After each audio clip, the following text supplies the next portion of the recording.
Good morning friends. मैं Kumar Krishna sir आप सभी लोगों का स्वागत करता हूं। फ्रेंड, जैसा कि आप जानते हैं 24 अप्रैल से हमारी बोर्ड परीक्षाओं की डेट आ चुकी है, तो इसलिए हम तैयारी को अपनी ज़ोर तोड़ से चालू कर देंगे। और हम एक फ्रेंड आपको बात बता दें कि अपने बैच पर जो हम साइंस का बैच चालू किए हैं, स्पेशल साइंस, ठीक फ्रेंड, इससे बाहर कुछ नहीं आएगा जो मैं पढ़ाऊँगा। ठीक, पहली चीज़ की गारंटी ये है। तो फ्रेंड, अगर वीडियो आए हो तो वीडियो को देख लो और अपनी तैयारी को और अच्छा बनाओ और समझने की कोशिश करना। फ्रेंड, ये प्रश्न फ्रेंड 2-2 नंबर के हैं, जो 2 अंक का आता है। ठीक फ्रेंड, वेरी इंपॉर्टेंट है। ये जो क्वेश्चन है फ्रेंड, ये 2016 और 12 में पूछा गया है, तो रिपीटेड क्वेश्चन है, चांसेस है आने की इस पर। ये क्लास 10th का बैच है, तो इसमें चैप्टर वाइज आपको डेली एक वीडियो मिलेगा। इसलिए चैनल पर नए बने हो तो चैनल को कर लीजिए सब्सक्राइब, ताकि हमारा जो नोटिफिकेशन आए तो आपको तब सबसे पहले पहुंचे। तो फ्रेंड, प्रश्न क्या कहता है, प्रश्न पर एक नज़र डाल लेते हैं। प्रश्न को ध्यान से पढ़िए। प्रश्न कहता है, प्रयोगशाला में सर्वप्रथम किस कार्बनिक यौगिक का निर्माण हुआ था? तो वो हमारा हुआ था यूरिया। हाँ फ्रेंड, यूरिया का निर्माण सबसे पहले प्रयोगशाला में हुआ था। किसका? यूरिया का फ्रेंड। ठीक है, तो जो यूरिया होता है फ्रेंड, तो इसकी पहली चीज़ तो फार्मूला पता होना चाहिए। इसका फार्मूला जो होता है ये NaH2CONH2 होता है। ठीक, इसका फार्मूला जरूर याद कर लेना, चाहे तो आप इसका स्क्रीनशॉट ले सकते हैं।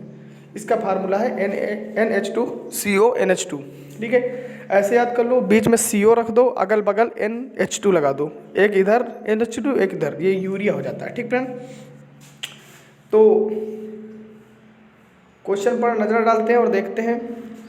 यूरिया खोजा गया था, ये फ्रेंड आपको पहले बता दिया हमने। सर्वप्रथम निर्मित कार्बनिक यौगिक था, जो कि कौन था? यूरिया था। ठीक फ्रेंड, तो ये जो हमारे फ्रेडरिक होलर एक वैज्ञानिक थे, जिन्होंने प्रयोगशाला में अमोनिया साइनाइड को क्या किया? गर्म किया और गर्म करके बनाया। क्या बनाया? तो वो बनाए थे हमारे यूरिया, यानी NH2CONH2।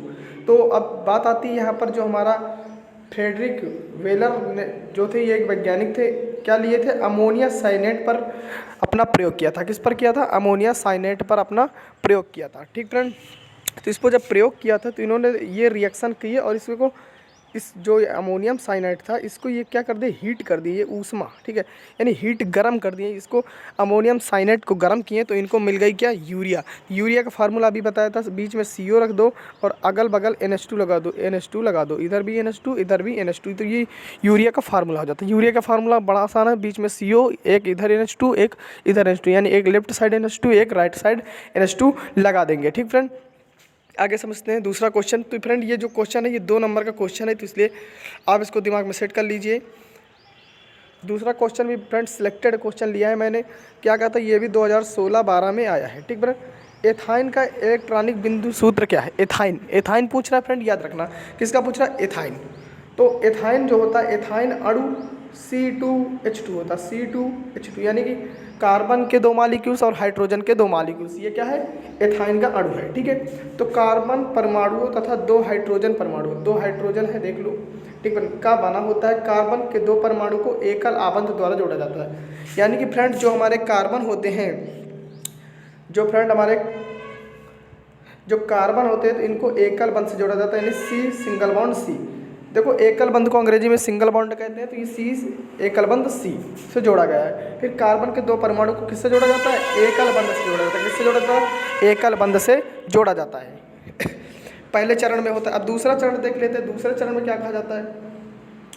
दूसरे चरण में कहा जाता है फ्रेंड, बीच में जो एकल बंध है, इसको बीचों बीच में लिख दिया जाता है। देखो, लिख दिया गया है, और इस साइड भी एक H अटैच कर दिए हैं, और इस साइड भी एक H अटैच कर दिए हैं। समझ में आ रही बात? एक इस साइड अटैच कर दिए हैं H, और एक इस साइड कर दिए हैं। ठीक फ्रेंड, एक इस साइड। तो इसलिए आगे चलते हैं।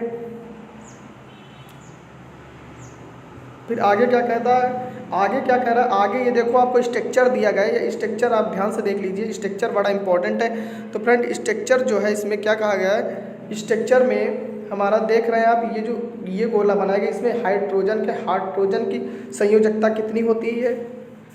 ठीक है, तो यहाँ पर एक ये मॉलिक्यूल्स दिया गया है, ये। ठीक है, तो ये हमारा संरचना सूत्र हो जाता है, एक इसका ले लिया जाता है। ठीक है, ये इसका क्या हो जाता है, इसका संरचना सूत्र हो जाता है किसका, एथाइन का। ठीक है, तो ये बहुत इंपॉर्टेंट क्वेश्चन है, एक बार फिर से देख लेते हैं, चाहे तो आप इसका स्क्रीनशॉट ले सकते हैं, बहुत इंपॉर्टेंट क्वेश्चन है फ्रेंड।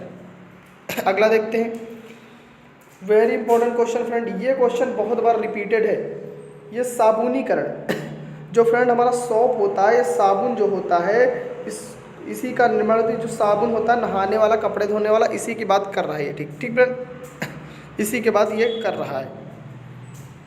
ठीक, आगे देखते हैं, प्रश्न क्या बन सकता है, साबुन के निर्माण की प्रयुक्त दो विधियों के पदार्थ के नाम लिखिए बनाने की, फिर अथवा करके साबुनीकरण पर संक्षिप्त टिप्पणी कीजिए। देखो फ्रेंड्स, सबके क्वेश्चन अलग अलग हैं, लेकिन आंसर क्या होगा, एक ही होगा, आंसर एक ही होगा। तो देख लेते हैं।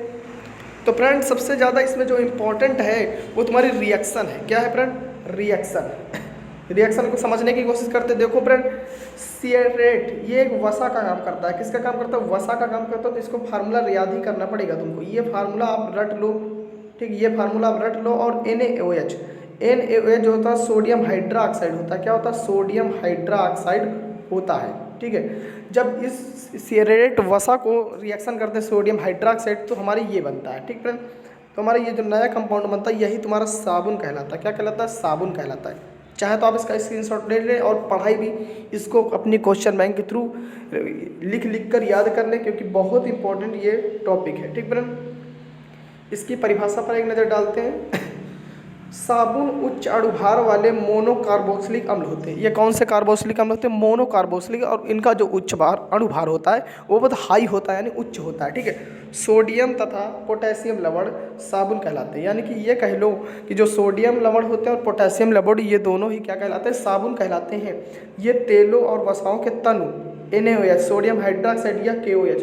देखो फ्रेंड, यहाँ पर जो अभी रिएक्शन आई थी, ये रिएक्शन, तो इसकी जगह चाहे तो आप NaOH ले सकते हैं या फिर KaOH यानी पोटेशियम हाइड्रोक्साइड ले सकते हैं, एज योर लाइक, जो आपकी मनमर्जी हो। ठीक है, तो मेरे सजेशन है कि आप NaOH ही लें। ठीक, तो फ्रेंड यहाँ पर एक बात याद करने वाली है कि आपको ये जो सोडियम सिएरेटेट एक वसा का काम करता है, इसको याद कर लें, ये बहुत इंपॉर्टेंट फार्मूला का रोल है। ठीक फ्रेंड, तो समझ में आ रहा होगा, ये बहुत इंपॉर्टेंट क्वेश्चन है साबुन का साबुनीकरण। ठीक है, अगला क्वेश्चन पर नज़र डालते हैं। ये भी क्वेश्चन बहुत बार पूछा गया, लास्ट क्वेश्चन है फ्रेंड।